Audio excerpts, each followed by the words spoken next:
All right, so we're going to be in Isaiah 36 primarily this morning.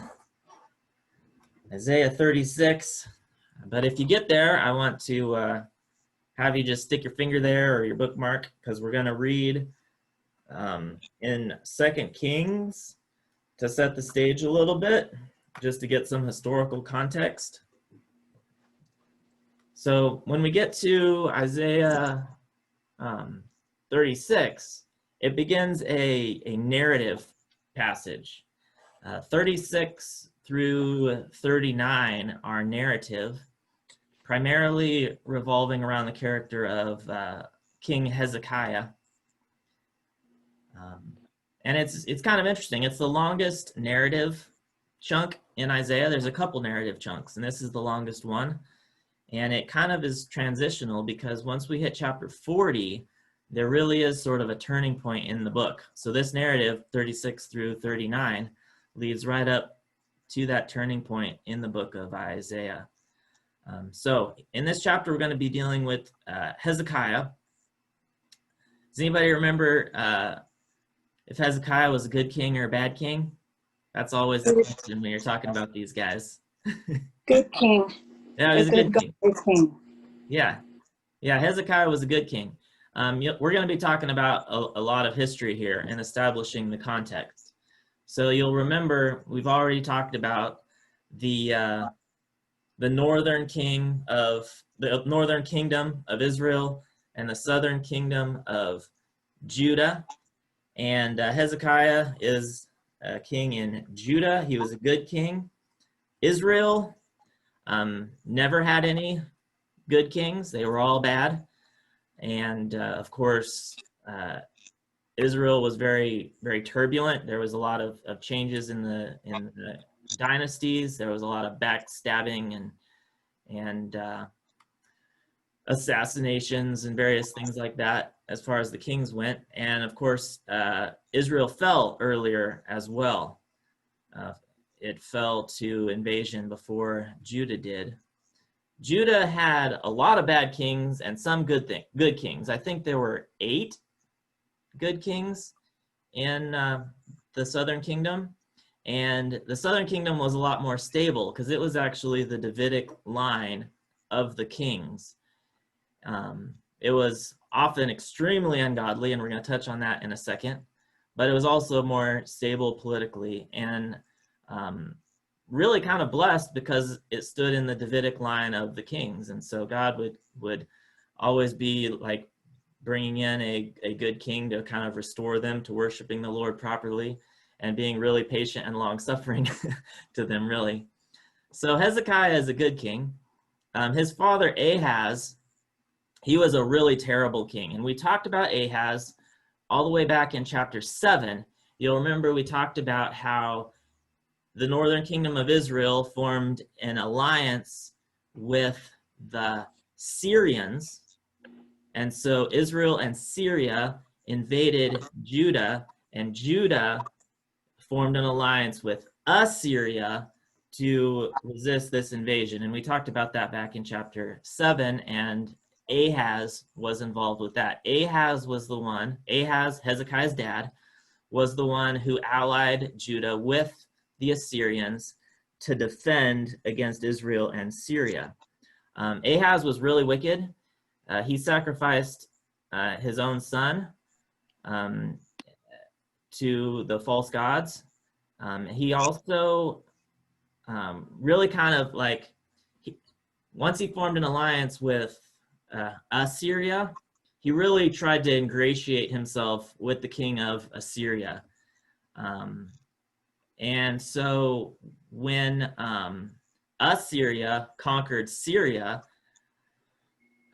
Ahaz visited Syria, in particular the capital of Damascus, and he saw how their worship worked in Damascus, and he had the altar in Damascus duplicated and set up in Jerusalem to establish the idol worship in Jerusalem. So he was a really wicked, murderous, idolatrous king, and he was Hezekiah's father. And so to get our context here, we're going to be in 2 Kings chapter 18.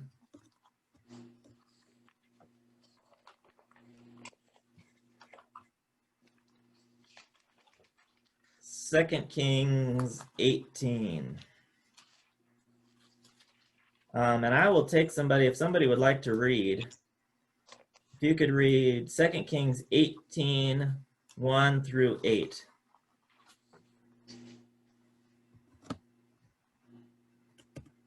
I can read it. Thanks. 1 through 8, did you say? Yeah, 1 through 8. Now it came to pass in the 3rd year of Hoshea, the son of Elah, king of Israel, that Hezekiah, the son of Ahaz, king of Judah, began to reign. He was 25 years old when he became king, and he reigned 29 years in Jerusalem. His mother's name was Abi, the daughter of Zechariah, and he did what was right in the sight of the Lord, according to all that his father David had done.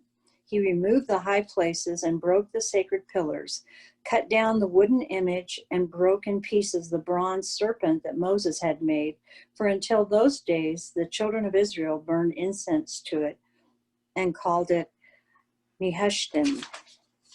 He trusted in the Lord God of Israel, so that after him was none like him among all the kings of Judah, nor who were before him. For he held fast to the Lord. He did not but depart from following him, but kept his commandments, which the Lord had commanded Moses. The Lord was with him. He prospered wherever he went, and he rebelled against the king of Assyria and did not serve him. He subdued the Philistines as far as Gaza and its territory, from watchtower to fortified city. Okay. So you have a really explicit statement in here that Hezekiah was the most godly king in the southern kingdom. None of his forefathers were as godly as he was, or any that came after him. I think we can assume that David would be the exception there. It's probably talking about the line that went through the divided kingdom time period. But anyway, you can see he was a really godly guy. It's interesting. He broke apart the bronze serpent that Moses made. And you read that and go, oh, I know what he's talking about, right? When they were in the wilderness and were being bitten by the fiery serpents, the bronze serpent that they looked toward in order to survive the vipers. And it had become a relic to the point where they were worshiping it. And he made a bold move, smashing the thing up. Because if somebody was worshiping, I don't know, a Baal, I would have no problem smashing a Baal, right? It's nothing. But you got to have some nerve to smash a relic that goes all the way back to Moses, right? But since he was wise and godly, and since it was false worship to worship this serpent, Hezekiah actually, he broke it down. We want to notice specifically there in verse 4 that he removed the high places and broke the pillars and cut down the Asherah. So you just see him going on a purge of the idolatry going on in the nation of Judah. And we just want to make a note of that because it's going to come up in our chapter in Isaiah. So just make a note, godly King Hezekiah destroyed all this false worship that was going on. All right, we want to keep reading here in 2 Kings. I'll read 9 through 12 here. So in the 4th year of King Hezekiah, which was the 7th year of Hoshea, son of Elah, king of Israel, Shalmaneser, king of Assyria, came up against Samaria and besieged it. So Samaria is in the northern kingdom. That's not Hezekiah's territory. And at the end of 3 years, he took it. In the 6th year of Hezekiah, which was the 9th year of Hoshea, king of Israel, Samaria was taken. The king of Assyria carried the Israelites away to Assyria and put them in Halah and on the Habor, the river of Gozan, and in the cities of the Medes, because they did not obey the voice of the Lord their God, but transgressed his covenant, even all that Moses, the servant of the Lord, commanded. They neither listened nor obeyed. So a couple things to note here. This is the fall of the northern kingdom described here. This is when they finally crumbled to Assyria. And all this happened in 722. AD. And we want to notice that they were actually taken into exile. So the people in Israel were carried away to Assyria, and it notes the various cities and regions where the Assyrians put them in their exile. That was an Assyrian pattern to conquer a nation and then scatter their people all over the place, right? You strip them of their national identity and you move them someplace else, and you move some other nation into their territory, just as a way of exercising your oppression, right? And it's the way the conqueror would operate. Also, notice that the reason why they fell is they didn't obey the voice of the Lord, but transgressed his covenant. And if you think about it, this is exactly what the covenant said would happen, right? If they walked with God, they would be established in the land. And if they disobeyed, they would be conquered and oppressed and scattered. So none of this is a surprise, really. This is God operating the way that he had told the nation of Israel, all the way going back into Exodus, how what would happen when they disobeyed the Lord. So there's the fall of the northern kingdom, which happened in 722. As I was thinking about this fall, this conquest, it occurred to me, like, we don't talk about dates altogether too much. At least I don't feel like I've communicated them in a really, really clear way. And so I went and I got some highlight dates of the Bible timeline. And if you want to make a note of these are helpful to have in mind. I wrote them in the back of my Bible, and I'm kind of working on filling out the timeline as I have dates to plug in. But it really is helpful to have a few key dates. So going all the way back to creation, we'll start at the very beginning, just briefly. Creation. So it's so funny. I can hear Pastor Matt laughing in real life through the door over here. Anyway, so creation. We would pin that at 4004 BC. We're unashamedly young Earth people, so we're just over 6,000 years in, and we put creation at 4004 BC. The flood is actually pretty easy to calculate, because you just like add together people's ages in the genealogies in Genesis. So the flood is, and I didn't crunch the numbers, by the way. You could, but I didn't do it. Anyway, the flood would be 2348 BC, 2348. The Exodus, when the children of Israel left Egypt, is 1446.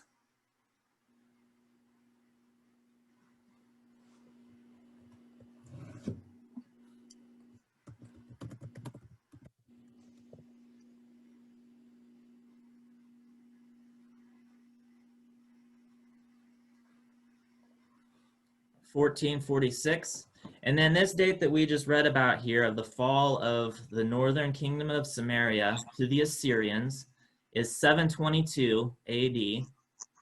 And the fall of Judah, which we haven't got to yet, is 586. So the northern kingdom falls in 722, and the southern kingdom, northern 722, southern 586. That's when their respective exiles. What'd you say, Pastor Matt? BC, not 80. Did I say 80? I'm sorry, BC. Yeah.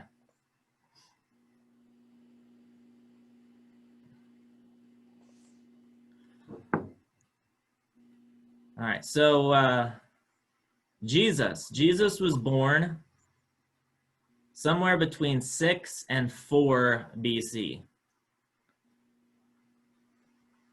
which is tricky. You would think it would be at 0, but the calendar is off a little bit. So he was born somewhere 6 to 4 BC, and he died AD 27.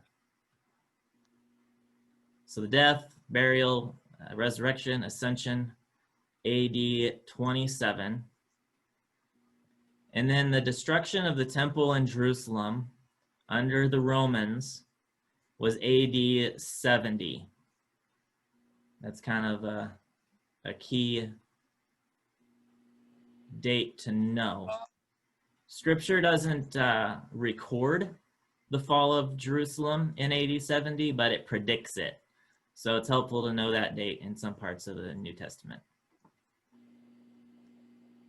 Anyway, all that is for free, but I find it helpful to have some of those key dates.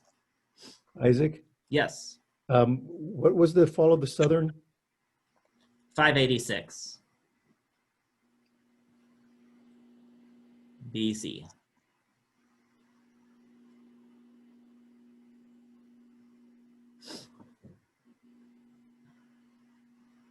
So back to 2 Kings 18. We're going to pick up in verse 13. And this is leading right into our chapter in Isaiah, which we'll finally get to in just a few minutes.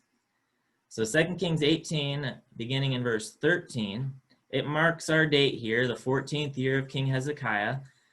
This is actually 701 BC. 701 BC. So the northern kingdom has fallen, and Hezekiah is in his 14th year. The dates are a little bit confusing because Hezekiah was actually a co-regent with his father Ahaz for a number of years. So you can count dates for Hezekiah from sort of the beginning of his reign at two different places. Some dates in scripture count from the beginning of his co-regency with his father, and some dates begin with when he actually was reigning solo. So this would have been the 14th year of his solo reign, and it puts it at 701.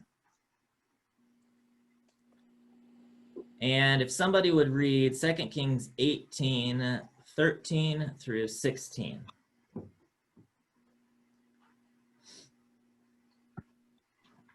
I'll do that. Thanks. Now in the 14th year of King Hezekiah, Sennacherib, king of Assyria, came up against all the fortified cities of Judah and seized them. Then Hezekiah, king of Judah, sent to the king of Assyria at Lachish, saying, I have done wrong. Withdraw from me. Whatever you impose on me, I will bear. So the king of Assyria required of Hezekiah, king of Judah, 300 talents of silver and 30 talents of gold. Hezekiah gave him all the silver which was found in the house of the Lord and in the treasuries of the king's house. At that time Hezekiah cut off the gold from the doors of the temple of the Lord and from the doorposts which Hezekiah king of Judah had overlaid, and gave it to the king of Assyria. All right, so pause right there and flip over to Isaiah 36. If you were to keep reading there in 2 Kings, it is almost exactly parallel to Isaiah 36. So what we just read leads us right into here. So you have Hezekiah, he's rebelled against his Assyrian ally, and Assyria came up against him, and Hezekiah tries to pay them off with all the temple treasure, and that doesn't pacify Assyria, and so they have laid siege to Jerusalem. And we pick it up in Isaiah chapter 36. And I'll just go ahead and read.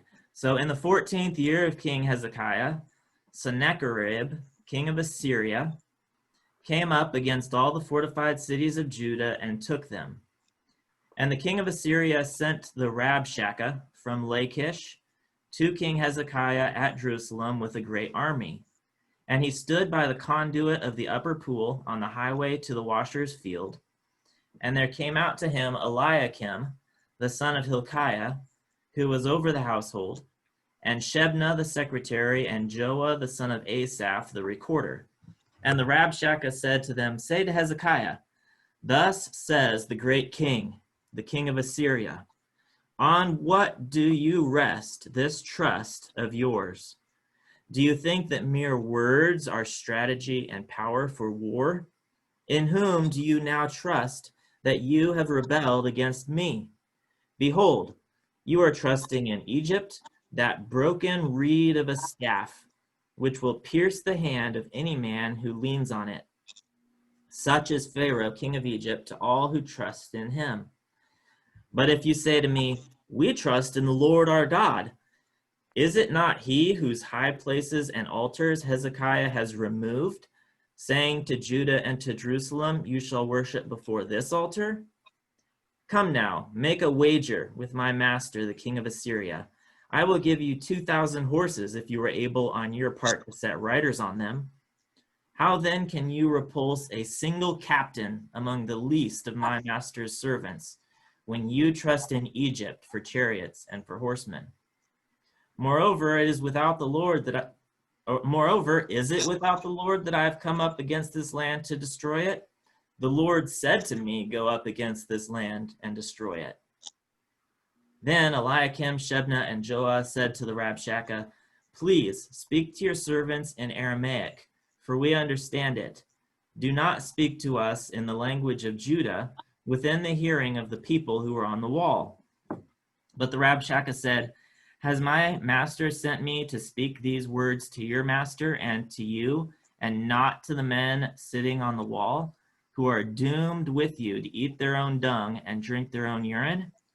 Then Rabshakeh stood and called out in a loud voice in the language of Judah, hear the words of the great king, the king of Assyria. Thus says the king, do not let Hezekiah deceive you, for he will not be able to deliver you. Do not let Hezekiah make you trust in the Lord by saying, the Lord will surely deliver us. This city will not be given into the hand of the king of Assyria. Do not listen to Hezekiah, for thus says the king of Assyria, make your peace with me and come out to me. Then each one of you will eat of his own vine, and each one of his own fig tree, and each one of you will drink the water of his own cistern, until I come and take you away to a land like your own land, a land of grain and wine, a land of bread and vineyards. Beware lest Hezekiah mislead you by saying the Lord will deliver us. Has any of the gods of the nations delivered his land out of the hand of the king of Assyria? Where are the gods of Hamath and Arpad? Where are the gods of Sepharvaim? Have they delivered Samaria out of my hand?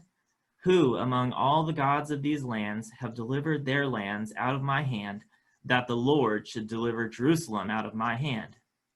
But they were silent and answered him not a word, for the king's command was, do not answer him. Then Eliakim, the son of Hilkiah, who was over the household, and Shebna the secretary, and Joah the son of Asaph the recorder, came to Hezekiah with their clothes torn, and told him the words of the Rabshakeh. So we will next week pick right up with chapter 37. So we're just going to leave the narrative hanging exactly where the chapter breaks. How would you describe this chapter? How would you summarize it?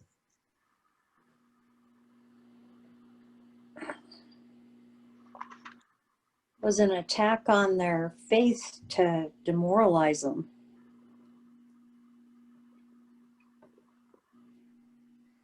And it worked.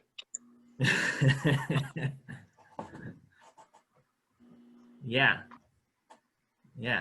It would be pretty sobering to be the men that were sitting in the wall to hear that the reasoning and the logic from the human perspective, they were accurate. Yeah. The Rabshakeh is a pretty keen fellow, pretty shrewd in how he makes his appeal for them to surrender. Yeah, if you were average Joe sitting up there going, man, look at the options we have in front of us, the Rabshakeh, he just made a pretty compelling case to just wave the white flag and leave.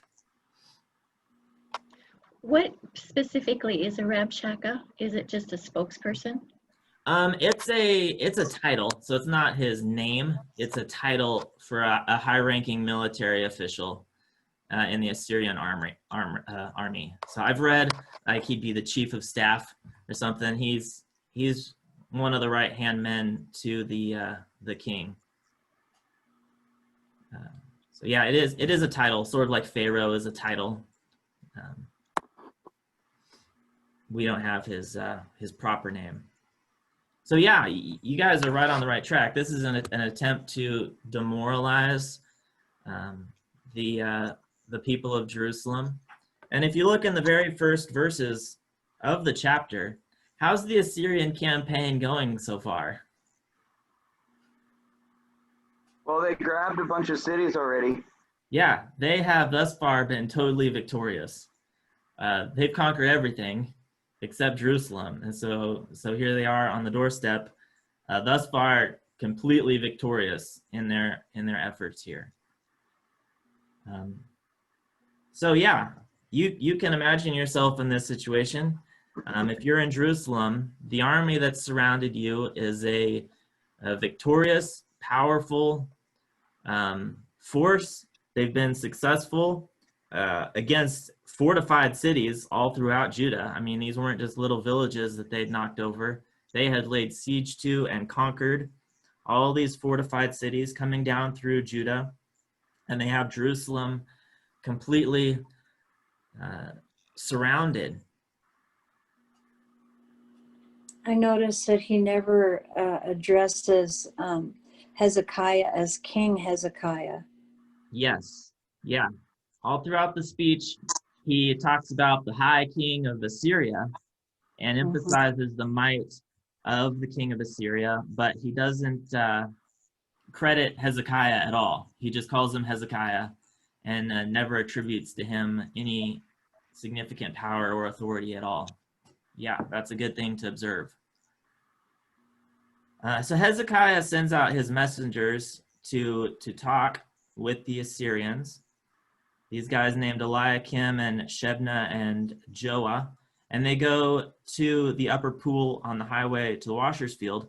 It's interesting, that's the exact same spot that we read about in chapter 7, where Isaiah goes out to talk to Ahaz and tell him not to fear the invasion from Israel and Syria. The exact same spot there. So this deliberation is going to go on. This white flag.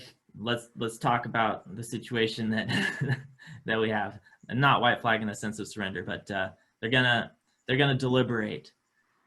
And so the Rabshakeh, he presents basically a taunt in his presentation here, beginning in verse 4.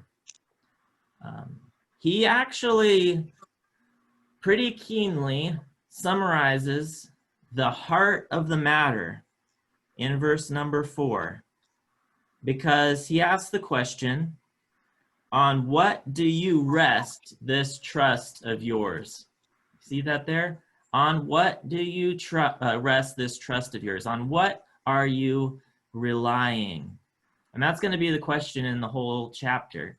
And we understand this is more than just a physical question. This is a spiritual question at its heart. So Rabshakeh asks about two different allies. Did you note that? What are the two objects of trust that the Rabshakeh is trying to discredit?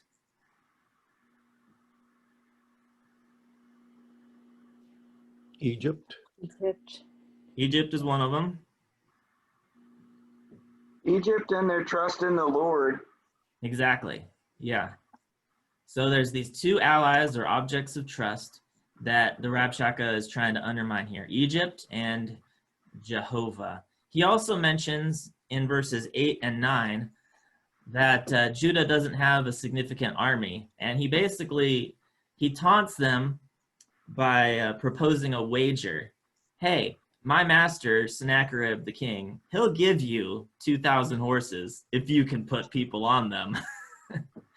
Basically just pointing out that their army is not large, not powerful, but the two main sources of trust that he points out is Egypt and Jehovah. How does he describe trust in Egypt?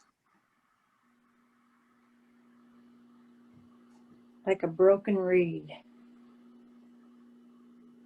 Yeah, as a broken reed that'll pierce your hand. So it's something that you might try to lean on, your staff or your crutch or whatever, you try to lean on it, but what? It's frail. And not only that, it says that it will pierce the hand of any man who leans on it. So basically he's saying confidence in Egypt is going to backfire. They're not strong enough to help you, and any confidence you place in them is going to result in your own harm. How does he describe trust in the Lord? How does the Rabshakeh view it? Well, he misrepresents what Hezekiah did because he doesn't really understand. So he's like, you guys trust in the Lord, but Hezekiah took down all of your worship places for him, so you don't really trust in him Yeah, very much, yeah, even though that was a cleansing of all their false idols and all their false hopes to place it on the one true God. But yeah. he doesn't understand that. So No, no. But you're right. You can see how from his perspective it would seem like a good point, but from a godly perspective, he really doesn't understand it. Because yeah, he says, you say we trust in the Lord our God, verse number 7. Is it not he whose high places and altars Hezekiah has removed? So he points back to Hezekiah's religious cleansing that we were just talking about, and says, you're going to trust in this Jehovah God, but Hezekiah just tore down all the altars and is demanding that you only worship at this one altar in Jerusalem. And to him, that sounds like an offense to Jehovah. And we understand that that was actually a godly cleansing, a return to true worship in Jerusalem. So the Rabshakeh and Sennacherib, they misinterpret what Hezekiah had done. It appears to them that they have committed an affront to God when they're actually demonstrating faithfulness to God. But if you think about it, that reasoning might have some effect to the population who's sitting on the walls listening, right? If they aren't wholeheartedly committed to the true worship of the Lord, if they've been really immersed in their old idolatrous ways, they might be going, yeah, we aren't worshiping the way that we used to. We don't have these altars and these idols. Any God we can depend on, if they're thinking they're plural gods, we've kind of offended them. We don't have a lot to stand on here. There's another interesting thing that the Rabshakeh says in verse number 10. What's the element of his appeal that comes out in verse number 10? He was a messenger from the Lord. Yeah, he claims that he has God on his side. See that there? He asks, is it without the Lord that I have come up against this land? The Lord said to me, go up against this land and destroy it. It's interesting to notice he referred, in your English Bibles, it has capital L-O-R-D in all of Rabshakeh's discourse here. So he's discussing Yahweh, the one true and living God. He knows him by his personal name, and he is claiming that Yahweh is not on Judah's side and is actually on his side. But isn't that a measure of truth, though? I mean, the Lord sent him to overtake the northern kingdom. That was not by that wasn't a fluke. God did use him. I mean, we talked about that in previous weeks. Yeah. It's sort of a double-edged thing where, in one sense, he is an instrument in God's hand, particularly against the northern kingdom of Israel, and a disciplinary instrument in Judah. I mean, as you mentioned, this isn't an accident. So in a sense, yes, he's being used by God, but he's also not a godly king with God on his side no, either. he didn't seek Yahweh and ask him if he should come. No. But he definitely carried away the northern kingdom and then proceeded to march on Judah, and has been doing a very good job. Yeah. So he has legs to stand on in his claim, even though it's a false one. Yeah. And as we know the end of the story, but we know that God hadn't told him to go conquer Jerusalem, because it doesn't happen in the end. But anyway, so yeah, he makes that appeal, and it looks from the outside, with all of his victory, like that could be a reasonable appeal. Well, maybe Jehovah is on his side. He seems to be winning all the time. But he's also starting to show his arrogance, and Rabshakeh's arrogance is going to come out even stronger as we go along here. It's interesting when you think about those two sources of trust that Rabshakeh brings up here, Egypt and Jehovah. And Rabshakeh presents it as saying, hey, both those things are insufficient to support Judah against my army. Egypt and Jehovah combined, you're still weak and powerless. But from a godly perspective, trusting in those two things is actually mutually exclusive, right? If Judah at this point puts their trust in Egypt, they're actually betraying the Lord their God, and God is not going to be on their side. But in contrast, if they put their confidence wholly in Jehovah God, he will uphold them and protect them and take care of them. So where the pagan Assyrian goes, hey, these two things can't protect you, really the option is one or the other. And Judah's survival depends on where they do put their trust. Remember, that's the question. Trust is, that word for it is 7 times in this chapter, used in various ways, sometimes pointing to trust in the Lord or discouraging trust in Egypt. Whatever the case, trust is sort of the key question in the whole chapter. Where are they going to put their trust? And trust in God, we know, is the only one that is actually effective and is exclusive of trust in anything else, right? Trusting in Egypt is not trusting God. And this is a principle that's always true, right? Trust in God is exclusive. It's singular. You can't have trust in God plus other things, or you're not actually trusting in God. Verse number 11. How do Hezekiah's messengers respond to Rabshakeh?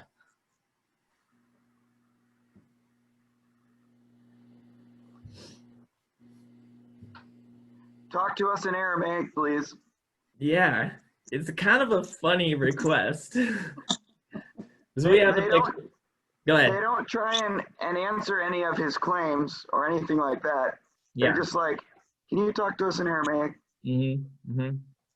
Rabshakeh is trying to demoralize the general population there in Jerusalem. And these messengers go, hey, can you talk to us in a language that everybody else won't understand? And it's sort of a funny request because they don't actually have any leverage to compel Rabshakeh to not demoralize the people. They're entirely at Rabshakeh's mercy. And maybe that's what this comment is bringing out to us, is they really don't have any leg to stand on to ask him to not speak in the language of Judah. They're at his mercy. And so Rabshakeh just makes it clear that he fully intends to be heard by the people up on the wall. There, verse number 12, has my master sent me to speak these words to your master and to you, and not to the men sitting on the wall? So he's speaking to the population there who are within earshot, and he says that they're doomed to eat their own dung and drink their own urine, which is harsh language, but it's also not overstating it. Like, that's the kind of stuff that would happen when a city was besieged. They would be reduced to eating their own dung or their own children, whatever the case. Biblical sieges, ancient sieges, would get seriously messy. And so he's going, hey, the people who are up there, the ones who are going to suffer, they're the ones who need to hear that you guys are defenseless. You're going to lose. And they deserve to know that so they can surrender right now if they want to. We can get this thing done easy, or we can get it done hard. And so he speaks straight to the people. He just boldly speaks to them in a loud voice in the language of Judah. So it just emphasizes that this was meant to be heard by all of them. And his message here is, don't trust Hezekiah's attempts to have you turn to the Lord. Hear the words of the great king, the king of Assyria. Thus says the king, do not let Hezekiah deceive you. He will not be able to deliver you. Do not let Hezekiah make you trust. There's our word, make you trust in the Lord, by saying the Lord will surely deliver us. This city will not be given into the hand of the king of Assyria. Do not listen to Hezekiah. So again, trust is the question. And here Rabshakeh is telling them what they should not do. Don't trust in the Lord. But that's exactly what they're supposed to be doing, right? So this is like as direct an assault on their faith as the Assyrians can make. Do not trust in the Lord. Look at our military might. Look at your weakness. Don't let Hezekiah talk you into trusting God. In contrast, he tells them, hey, if you surrender, it's going to be well with you. He says, make your peace, come out, there in verse number 16. Then each of you will eat of his own vine, and each one his own fig tree, and drink water of his own cistern. So basically he's saying, if you surrender right now, then temporarily you can go home, eat your produce, drink water out of your own well. You can live at peace until the exile, verse 17, until I come and take you away to a land like your own land, a land of grain and wine, a land of bread and vineyards. So as we mentioned already, the Assyrians would scatter the people that they conquered. And so that was going to happen if these guys surrendered. But the Rabshakeh puts as pleasant of a spin on it as he can. You surrender now, you can go home. And then in a while, we're going to ship you out to other nations, but they'll be nice places. We'll send you to nice places that are like where you're from, and you'll be able to farm and have bread and vineyards, and it will be well with you. You'll be displaced, but you're not going to die if you surrender now. This isn't a terrible appeal, is it, from a human perspective? You can see how it'd be tempting, right? You know, and when you get to Jeremiah, that's why he was thrown into prison for treason, because that was the exact counsel that God was giving Jerusalem at that time. Mm-hmm.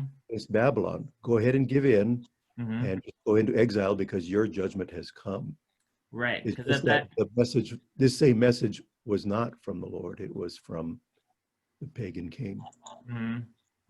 Mm-hmm. Humanly speaking, that was the smartest thing that they could do, Yeah. from a human perspective. Yeah. Yeah. But it wasn't God's intention for them. His appeal here is for them to trust in the Lord. Yeah. So his cup of vengeance hadn't been entirely filled up like it was by the time Jeremiah comes along, right? Because the point with Jeremiah is, it's over, guys. God's not on your side anymore. Better if you surrender than to stick it out like the Alamo. Anyway, so yeah, they'll be allowed to live peaceably. If they don't trust in the Lord, if they just come out, they'll be able to live peaceably until the deportation, and everything will be fine. But the Rabshakeh continues on, and he makes his most bold and really blasphemous comments here at the end of his speech, right? Because here he reduces the God of heaven and earth to the level of any other false gods that the nations around are worshiping. So here the Rabshakeh really just displays his arrogance and his pride and his disregard for the true and living God. Verse number 18, beware lest Hezekiah mislead you by saying the Lord will deliver us. Has any of the gods of the nations delivered his land out of the hand of the king of Assyria? The answer there would frankly be no, right? Where are the gods of Hamath and Arpad? Where are the gods of Sepharvaim? Have they delivered Samaria out of my hand? The answer is no, right? All these nations have been conquered. Who among all the gods of these lands have delivered their lands out of my hand, that the Lord, Yahweh, right? Capital letters there, the Lord, Jehovah, that he should deliver Jerusalem out of my hand. So Rabshakeh, he just bold-faced compares Yahweh to all of the gods of the other nations that had failed to protect their nations.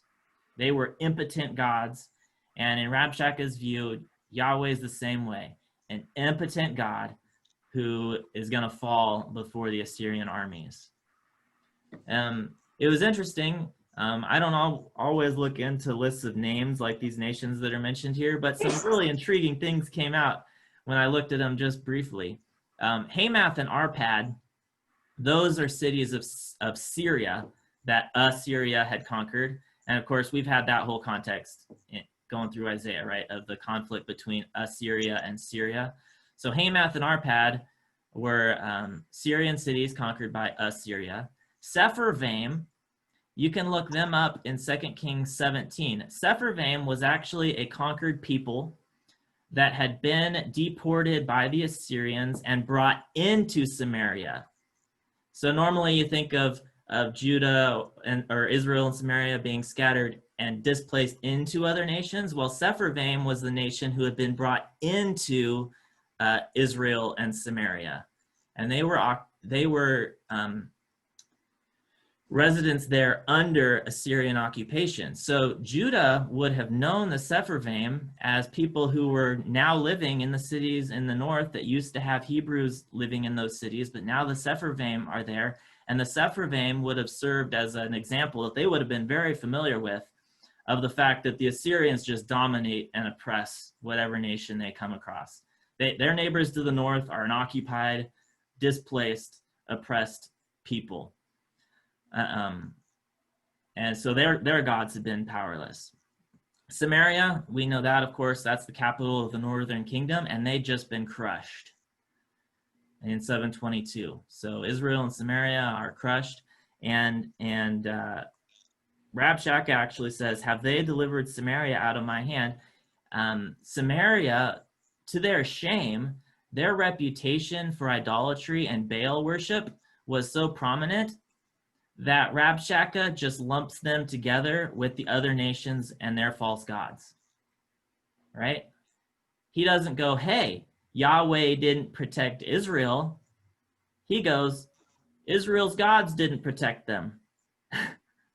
Israel's reputation for idolatry was so prominent that the Assyrians don't even note that they should have been worshiping Yahweh.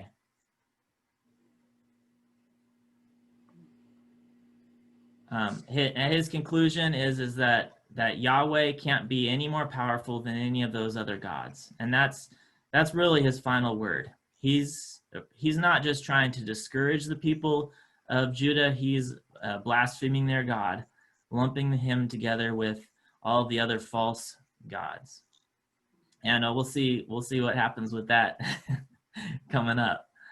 So anyway, just to simply conclude the narrative there, the people on the wall and the messengers, they hear and they don't answer Rabshakeh. They just return back with their clothes torn and give their summary to the King Hezekiah. And that's where the chapter leaves off. And we'll just leave it there too.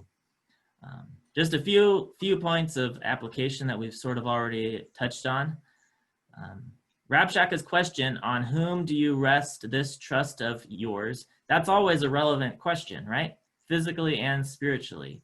Where have you placed your rest? Where do you find your trust? And that's a relevant question for ourselves, right? Where do we put our hope? The other thing that comes out is that Jehovah God, Yahweh, he is not comparable to the other gods, right? In Rabshakeh's view, they were all the same. He'd conquered these other nations and their gods, and Judah was not going to be any different because he didn't see any distinction between Yahweh and the other gods. But we know that's not the case, right? He is without comparison. He's actually real. He is actually the creator, while any other god is just a false, man-made abomination, right? And our God is not. He is incomparable to any other gods. And then finally, this issue of trust in the Lord is a trust that is exclusive of trust in anything or in anyone else. Judah couldn't trust Yahweh and Egypt. That's a contradiction in terms, right? The Lord is exclusive in being the singular object of our trust and is in conflict with trusting in anything or in anyone else. And that's relevant too, for us to examine our own hearts and our lives and consider, is this an area where we're fully trusting in the Lord, or have we kind of split the difference? You know, do we have our plan A and our plan B as far as where our confidence is? We can't. Our trust must be exclusively in the Lord and in nothing else.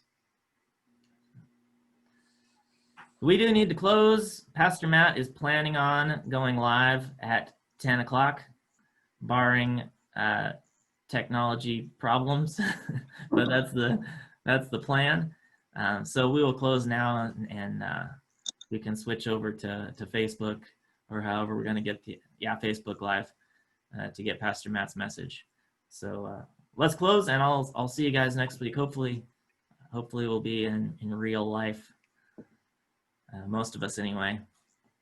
All right, God, thank you that you have revealed yourself, and when we trust in you, we're not trusting in something nebulous or unknown, but we're trusting in you as your word has revealed you to us. Thank you so much for that. Thank you for the reminder to put our trust wholly in you, and we know that you are always faithful in those circumstances. As we go about our week, may we be looking to you. Thank you that we could look into Isaiah this morning. Thanks for Pastor Matt as he opens your word in just a few moments. Lord, may you use it to confront us and to challenge us and to mold us and to encourage us. Whatever dimension we need to be confronted by your word, I pray you do a mighty work today. Bless us each as we're scattered to look up to Jesus, and I pray that you would soon bring us back together again. And Lord, we do ask that be next Sunday, and that we can move forward with that. Thank you for your great love toward us, and we love you too. In Jesus' name, amen.